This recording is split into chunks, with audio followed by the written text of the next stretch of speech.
Hi again, everybody. Welcome to Wingman Wisdom, where today we start part one of a four-part series on values of used RVs. Now, in my opinion, the pandemic was the greatest blessing for the RV industry ever. For good reason. People like you and me, and even people who never even thought about RVing, said, we're going to buy us an RV and we're going to socially distance.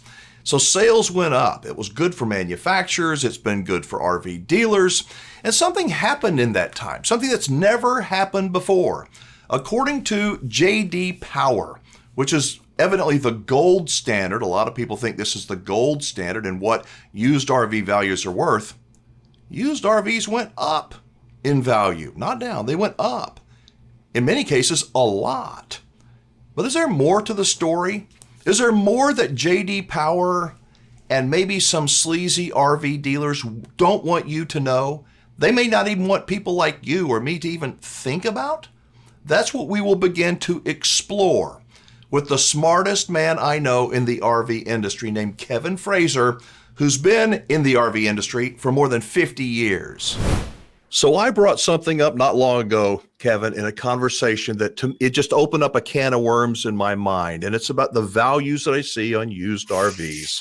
And to me, I'm not an expert like you are, but to me, they just seem incredibly high. And then you started talking about NADA and JD Power. And it's like, oh my gosh, there's a story here. So with that said, let me just kind of hand it over to you. What is going on? Is it just a figment of my imagination in terms of these super high values, or is there really something to it?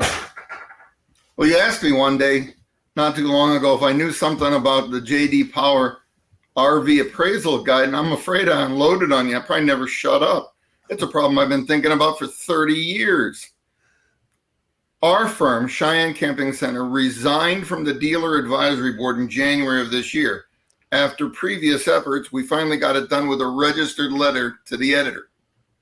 Why did we resign? And I recommend everybody, there's still 84 members on that dealer advisory list that's printed with the book. Why did we resign, and why do I recommend they all resign right away? What I do for a living is worry, so I'll explain. 30 years I've been looking at this problem. But way back, we had all the books. There used to be a black book, and until 2012, there was the Kelly Blue book. But mostly we all relied on the NADA guide.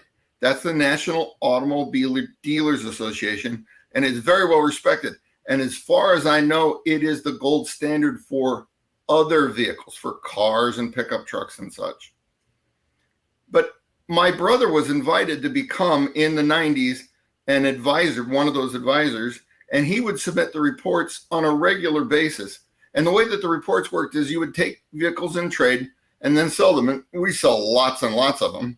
So he would send the reports in, and then he would be asked to comment on other issues. And his other issue was always, I send these reports in, and they never seem to be reflected in the values.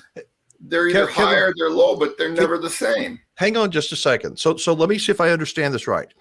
Cheyenne Camping Center was one of dozens and dozens of dealers across the United States that made up this board of experts from all different parts of the country.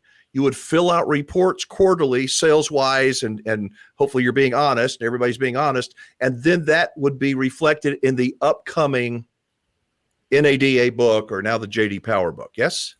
Yes, the representatives that my brother spoke with about his reports always told him that that was the foundation, the information, the data that they used to establish the values.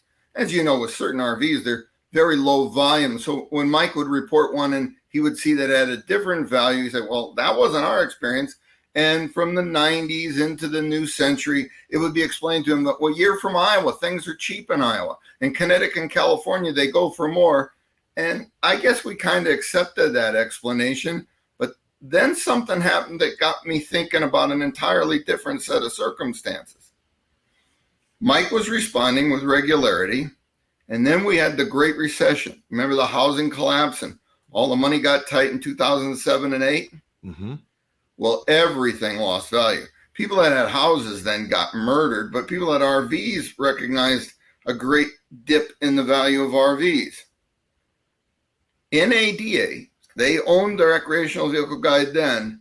For the book that was to be issued in December of 2008, for the first third of 2009, across the board, took down the values of RVs 1/5, 20% chop. It was across the board to recognize the difficult environment we were in economically. Well, I didn't go that year, but there's a big industry convention every year in Louisville, at least there used to be, and my brother went.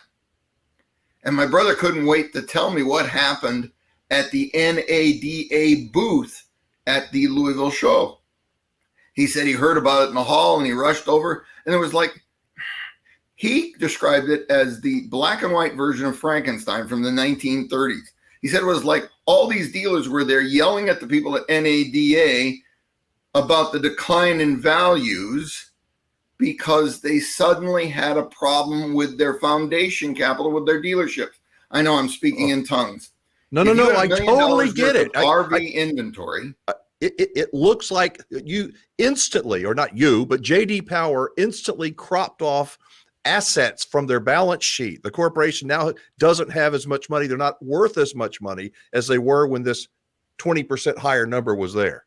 You got it. You understand. And banks were saying you can't borrow so much. You don't have enough capital in. You don't have enough down payment because you were using as a down payment assets, not cash. And suddenly those assets are worth 20% less. Gotcha. Big trouble. Now, Mike just reported it to me when he got back from the trip, and we didn't think much about it. But then first we heard, and then it happened. The book was delayed and then rejiggered. The book, apparently they destroyed the paper copies. At that time, it's all electronic now, but at that time, mostly we relied on the paper copies. And new issue was out, and there was no 20% decline. There was no decrease recognizing the change in the marketplace.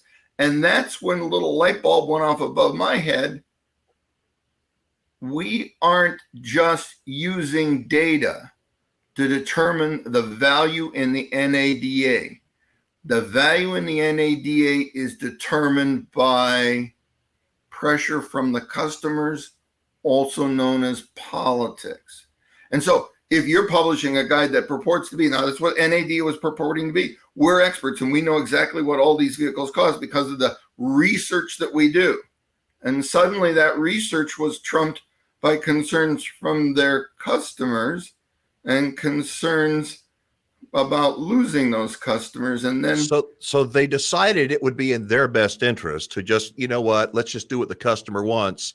And the person who really ends up getting hurt is the borrower, the person that's paying these overinflated prices.